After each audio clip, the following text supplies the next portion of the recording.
Bonjour, je suis Delia Fodor, courtière hypothécaire et la fondatrice de l'Académie immobilier des acheteurs.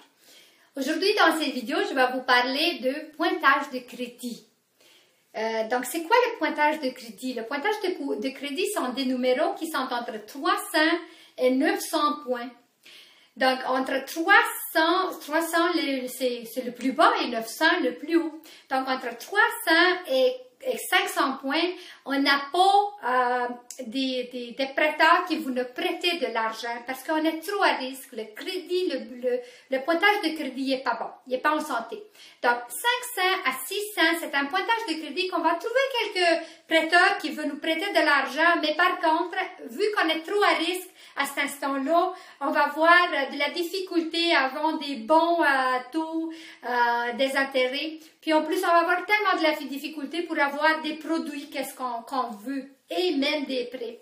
Donc 600, 620 et plus sont c'est un pointage de crédit qui commence à être un bon pointage de crédit. Donc, si on a quelque chose qui est entre 620 et 680 à cet instant-là, on a un pointage de crédit qui est bon, puis il y a des prêteurs qui vont nous prêter quasiment de l'argent sans difficulté. 680 et plus sont des très bons pointages de crédit. La majorité des gens ont 680 et plus. 800, entre 800 et 900 points, on n'a pas beaucoup de gens qui ont. Mais stressez-vous pas parce que vous ne devez pas exceller. Vous ne devrez pas arriver à 800 points et plus jusqu'à 900 parce que ça vous amène à rien presque. Oui, félicitations si vous l'avez, mais il faut comprendre que dans ces rangées-là, c'est 1 ou 2% de la population au Canada qui ont ce crédit-là. Il est tellement difficile. Puis nous, qu'est-ce qu'on veut? Nous, on veut maintenir une bonne santé pour long terme dans notre bureau de crédit, ok? Pas une fois haut, une fois bas. Donc, on ne voulait pas ça. Maintenant qu'on sait c'est quoi le pointage de crédit, puis où on voulait nous retrouver à cet instant-là, comment arriver là? C'est ça ma question. Donc, comment il faut arriver là?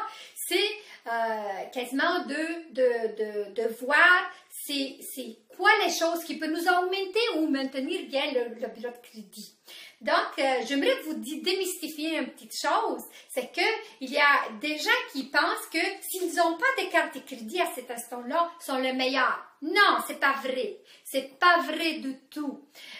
Donc, si vous n'avez pas de carte de crédit, qu'est-ce qui arrive? Vous n'avez pas une vie financière. Vous n'existez pas pour les banques. Vous existez. Inquiétez-vous pas. Donc, c'est ça. C'est ça qu'est-ce que ça arrive. Il faut avoir une carte de crédit. Si vous n'avez pas une carte de crédit, allez-y, courir à la banque et puis faites la demande d'une carte de crédit. Important.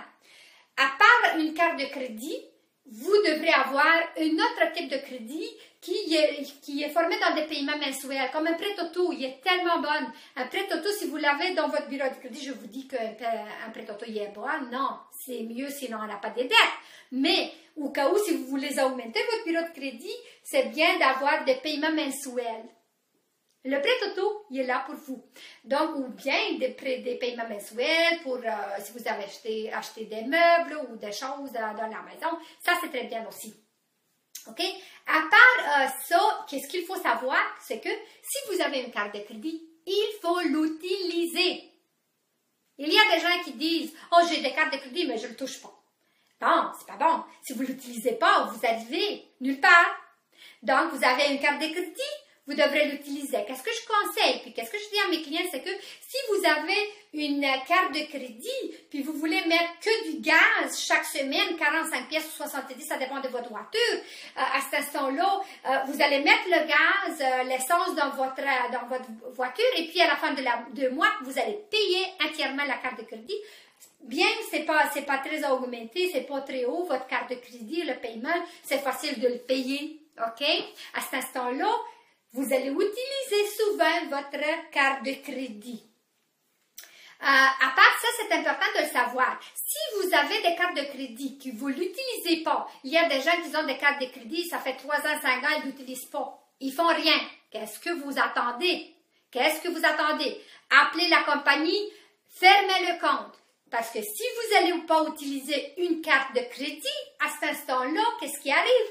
Avec votre bureau de crédit, il va baisser parce que vous n'allez pas utiliser, vous n'avez pas utilisé.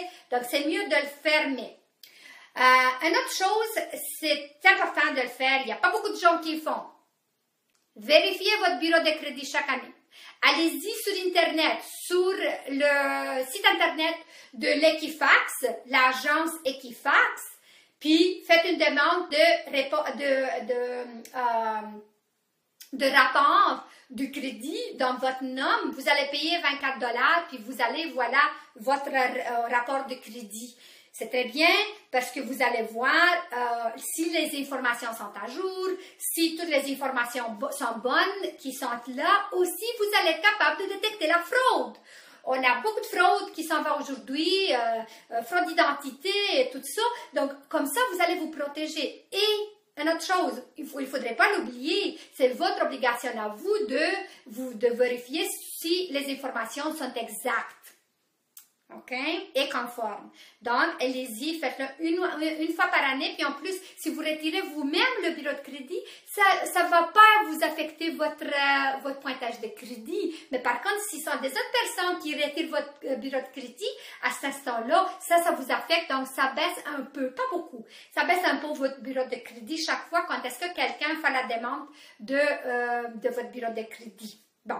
Une autre chose que c'est important, c'est que il faut utiliser votre carte de crédit intelligemment. Quand je dis intelligemment, c'est que on apprend ça pas dans les écoles, puis malheureusement, donc qu'est-ce qui arrive, c'est que on va se poigner avec des choses qui on ne sait pas, puis à cause qu'on ne sait pas, on paye les répercussions.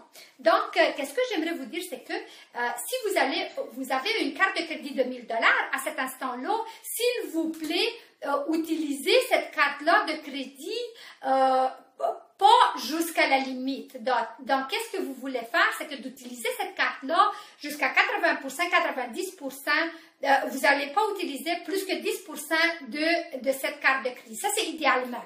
Mais ça, quand je dis ça, il faut le comprendre qu'il faut le faire chaque mois. OK? Vous pouvez y aller jusqu'à 30% de la carte de crédit. Vous avez une carte de crédit de 1000 $. À cet instant-là, vous allez utiliser cette carte-là vous allez magasiner 300 $ dans cette carte-là. OK? Une autre chose que c'est important de le savoir, c'est qu'il ne faut pas y aller jusqu'à la limite des cartes de crédit. OK? Vous allez rester en bas de la limite. Ou bien, encore plus grave, c'est que d'aller dépasser la limite de votre carte de crédit. Non, ça, c'est pas bon. Il faut pas faire parce que vous allez baisser beaucoup votre bureau de crédit. Donc, vous voulez pas arriver là.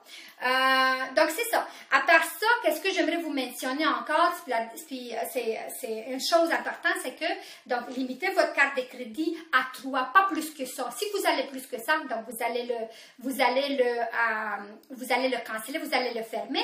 Et encore, si vous allez faire des paiements de carte de crédit, il faut le faire en temps.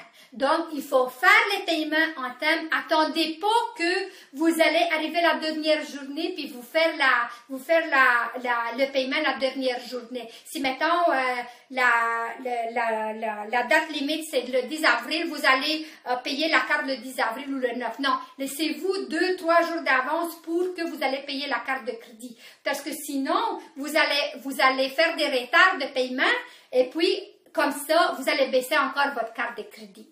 Donc, c'est tout pour aujourd'hui. C'est ça que je voulais parler. Si vous avez des questions, gênez-vous pas de nous envoyer un courriel. Allez-y sur le site internet de l'Académie immobilière des acheteurs ou www.ailingda.ca et puis dans la section Contactez-nous, vous pouvez nous envoyer un petit courriel avec des choses que vous voulez nous parler. Puis s'il y a des vidéos qu'on pouvait faire pour vous, puis vous allez mieux comprendre, ou vous avez des questions, on va vous répondre.